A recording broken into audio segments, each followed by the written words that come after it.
Meus caros, nós estamos enfrentando um problema gravíssimo que pode alterar drasticamente o futuro de nosso país. Recentemente saiu essa notícia aqui: ou fazemos eleições limpas no Brasil, ou não temos eleições, diz Bolsonaro. O vídeo em que ele fala isso é esse daqui, prestem atenção. Se não tiver roubo nas urnas, a maioria está com o senhor. Não, eleições no ano que vem serão limpas. Amém. Ou fazemos eleições limpas no Brasil, ou não temos eleições.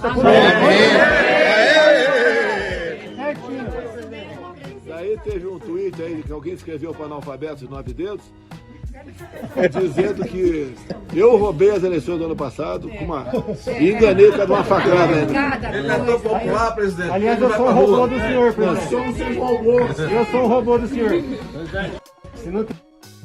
Para alguns, isso pode parecer apenas uma provocação, outros uma afirmação que traz otimismo, mas independentemente de qual lado você está, nós precisamos analisar com muita cautela essa declaração, porque se nós nos lembrarmos do que aconteceu na última eleição americana, bom, a situação fica realmente complicada e é isso que nós tentaremos destrinchar aqui nesse vídeo. Mas primeiro, vamos voltar à notícia. Eles mencionam o seguinte: o presidente teria dito numa entrevista que eles vão arranjar problemas para o ano que vem.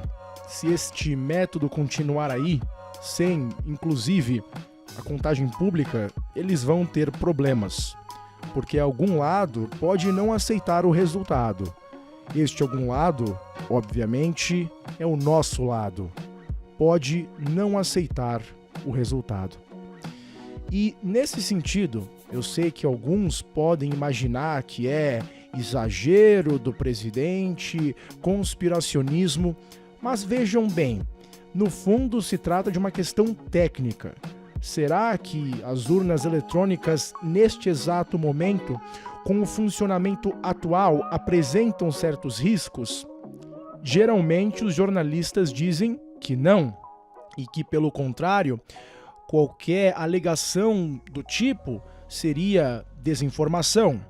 Mas, como eu demonstrarei e eu explorarei isso sendo alguém que trabalha com software, alguém que tem uma certa propriedade para falar sobre o assunto, eu lhes digo que existem diversas questões bem estranhas, para não dizer preocupantes, tudo bem? Mas voltando à notícia, como eu disse, os jornalistas geralmente descrevem da seguinte forma: até hoje, não há evidências de que tenham ocorrido fraudes em eleições com uso da urna eletrônica. A urna possui diferentes medidas de segurança e de auditoria. Essa parte é um pouco complicada, mas nós já chegamos lá. Independentemente disso, há especialistas que defendem que o TSE deveria aumentar a transparência do sistema eleitoral e melhorar as possibilidades de auditoria das eleições. Isso eu concordo plenamente, é algo extremamente necessário que nós também exploraremos daqui a pouco. Eles continuam: o problema, dizem eles, é que o debate técnico e sério acaba ofuscado pela desinformação e por mentiras. Algo que eu pretendo não deixar acontecer neste vídeo aqui. Mas, voltando à questão técnica, eles dizem alguns dispositivos de segurança das urnas eletrônicas, e eles mencionam esses tais dispositivos como sendo algo a confortar a consciência do leitor, que não ficaria mais com o receio de que fraudes poderiam estar ocorrendo nessas urnas. Eles falam dispositivos de segurança. Isso aqui não significa nada. Uso de criptografia. Tá, mas como exatamente essa criptografia é criada? Quem garante que ela não pode ser quebrada por determinados agentes? Não só, como nós sabemos que está sendo feito de forma apropriada? Aí eles continuam: código certifica que o sistema da urna é o gerado pelo TSE e não foi modificado. Tá, somente o sistema do TSE pode funcionar na urna. Assim, ok. Então tem uma compatibilidade entre o hardware e o sistema que está sendo utilizado. Tudo bem. O sistema da urna fica disponível para consulta pública por 6 meses. Ok. Em testes públicos de segurança, especialistas tentam hackear o equipamento e apresentam as falhas encontradas para o TSE corrigir.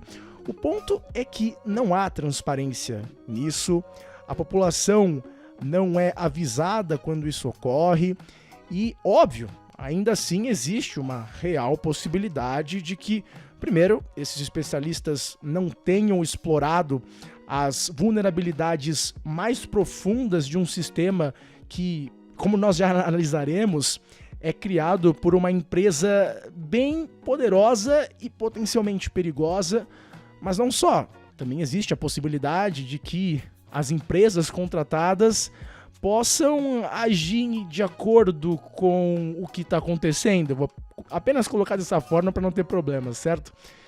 Então, obviamente, é necessário ter muita transparência nesse processo e até agora não é algo que acontece.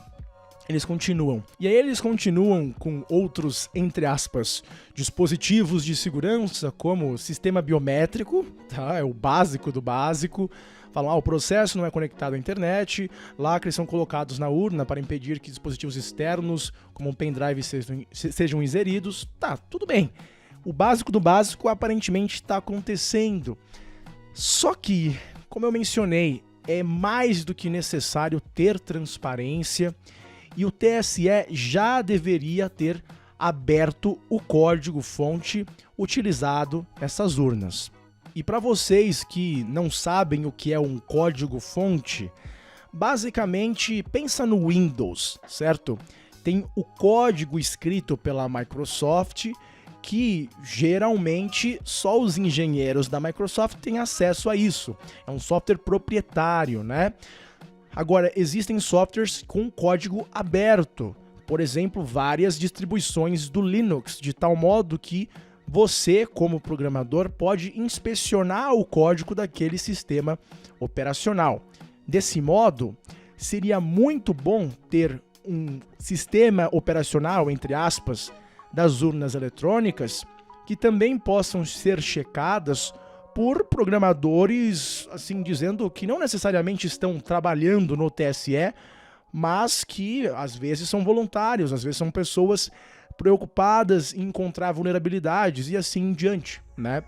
O ponto é que o TSE age de forma bem estranha diante dessa questão.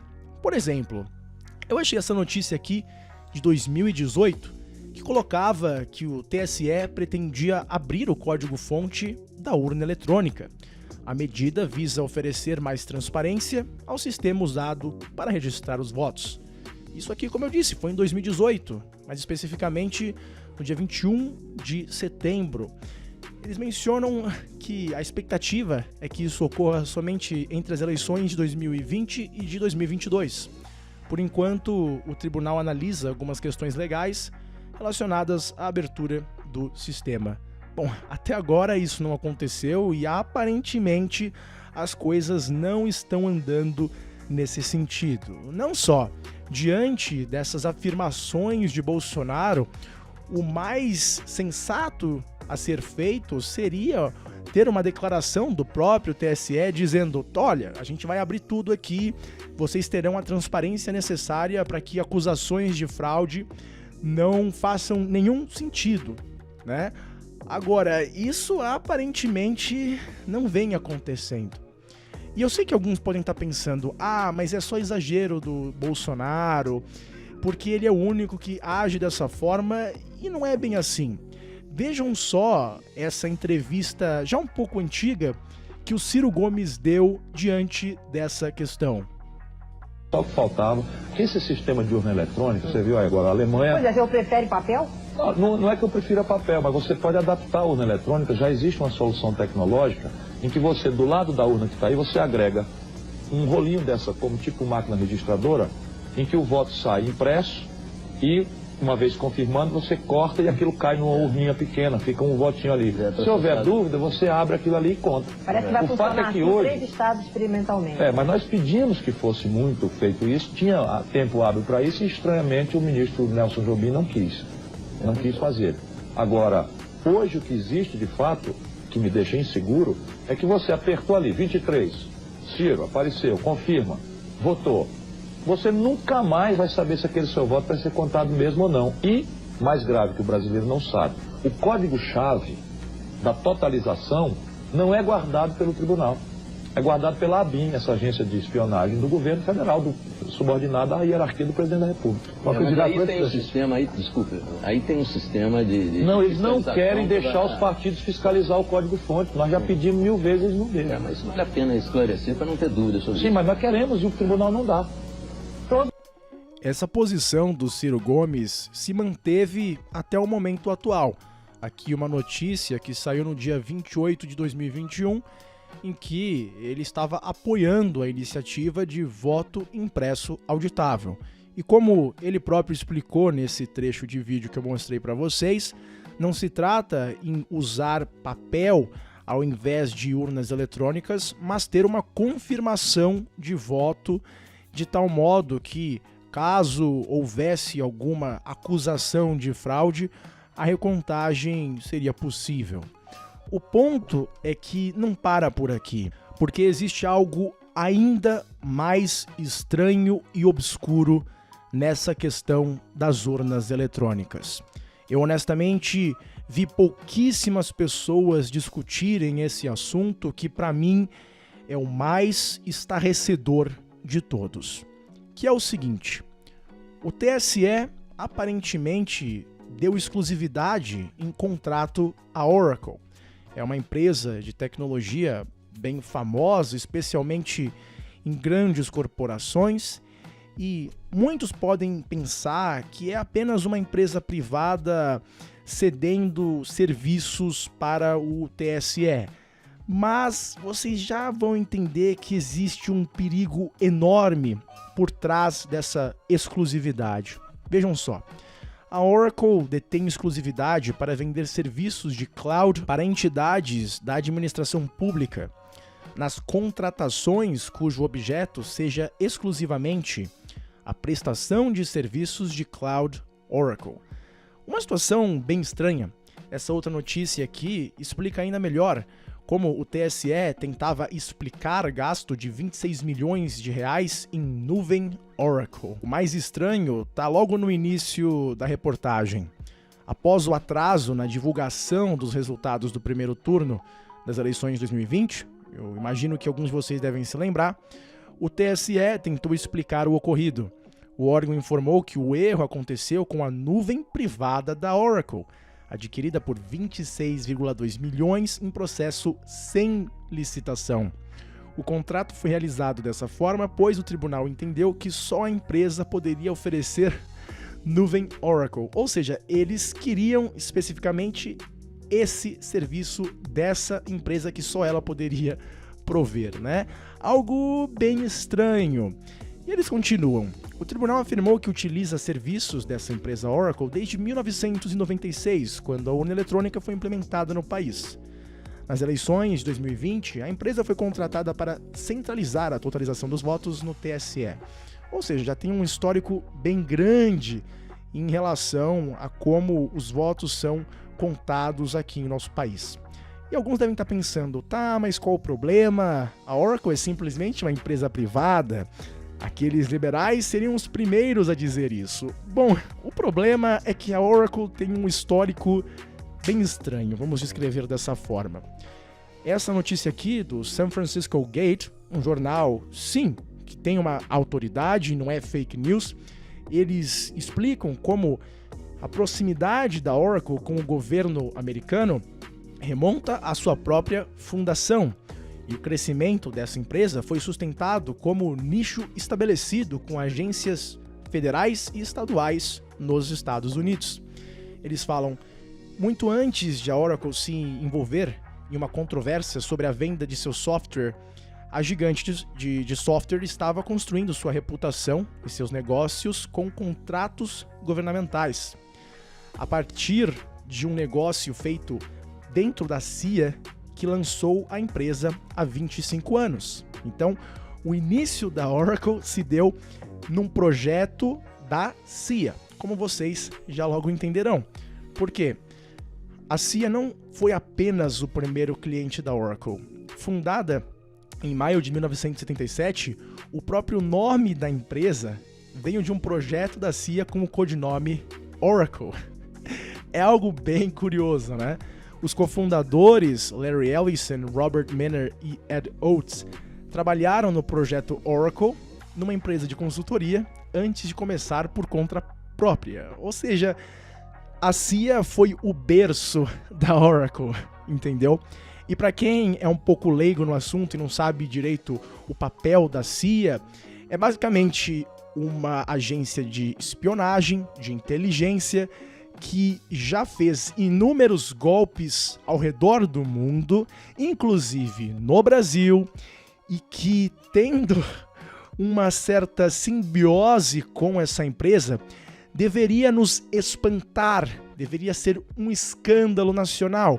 Mas quase ninguém fala isso, que talvez a CIA ou alguma outra agência federal dos Estados Unidos pode, teoricamente, né, se não for bem auditado, se de alguma forma houver uma certa incompetência proposital ou não daqueles que fazem a auditoria, bom, seria possível algumas dessas agências norte-americanas influenciarem os resultados das eleições aqui no Brasil. E se vocês estiverem pensando, mas por que eles gostariam de fazer isso? Estude a história, basicamente, dos últimos 100 anos da América Latina e a resposta será óbvia. Lembrando que o próprio Larry Ellison, o fundador e CEO da Oracle por muitos anos, disse que o Google é absolutamente mau, mas a NSA, aquela mesma agência de segurança nacional dos Estados Unidos que espionou, por exemplo, os governos da Dilma, do Lula, que por mais que eu não goste muito do que eles fizeram aí com o nosso Brasil, não acho certo você espionar o presidente do nosso país, especialmente uma agência do tipo. Mas enfim, o Larry Ellison disse que é uma agência essencial. Isso já diz bastante sobre essa simbiose que existe entre a Oracle e esses várias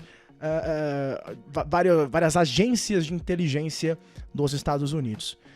Meus caros, mesmo se você não gostar do Bolsonaro, compreenda essa dinâmica.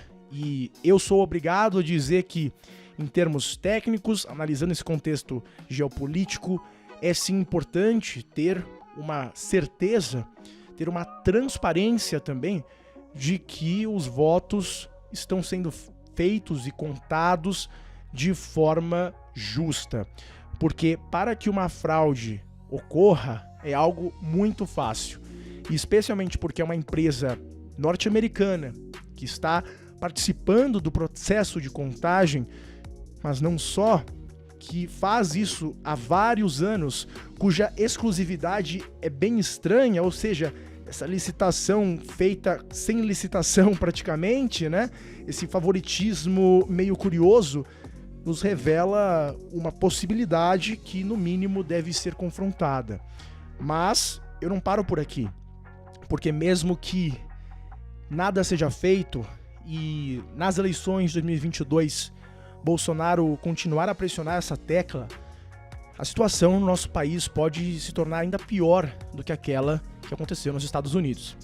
E eu não vou entrar mais em detalhe por agora nesse sentido, porque eu não quero ser o profeta do caos. Mas só se lembrem do seguinte, vocês especialmente que são apoiadores de Bolsonaro, eu me importo acima de tudo com o bem-estar de vocês. E eu quero que vocês se lembrem que hoje, em 2021, vários apoiadores de Trump que participaram daquele protesto, né, lá no Capitólio, estão presos. Alguns alegam violência que está sendo colocada em cima deles, né, não vou usar outra palavra, que é realmente brutal o que eles estão sofrendo. E assim sendo, é um alerta do que pode acontecer no Brasil. Então, caso algo do tipo acabe acontecendo, não faça o mesmo que aqueles americanos fizeram, porque, acima de tudo, será feito de exemplo não só por autoridades policiais, mas especialmente pela mídia, e assim sendo, você mesmo se saísse da prisão, encontraria uma enorme dificuldade em conseguir empregos e todo o resto. Então, tomem cuidado, não cometam o mesmo erro que esses americanos cometeram. Eu já até expus esse outro lado num vídeo que você pode assistir aqui neste meu canal, mostrando a triste realidade desses americanos que estão sofrendo muito. Então, eu não sei se isso vai se replicar no Brasil, é uma grande possibilidade, mas individualmente, sejam cautelosos. Vocês ainda têm uma vida diante de vocês. De qualquer modo, não se esqueçam de se inscrever e visitem o nosso site, liberdade.vip. Lá você terá acesso a conteúdos exclusivos em formato de aulas e podcast, que você aprenderá certas questões essenciais para compreender o que realmente anda acontecendo em nosso país. De qualquer modo, tenham todos um ótimo dia e eu vejo vocês no próximo vídeo.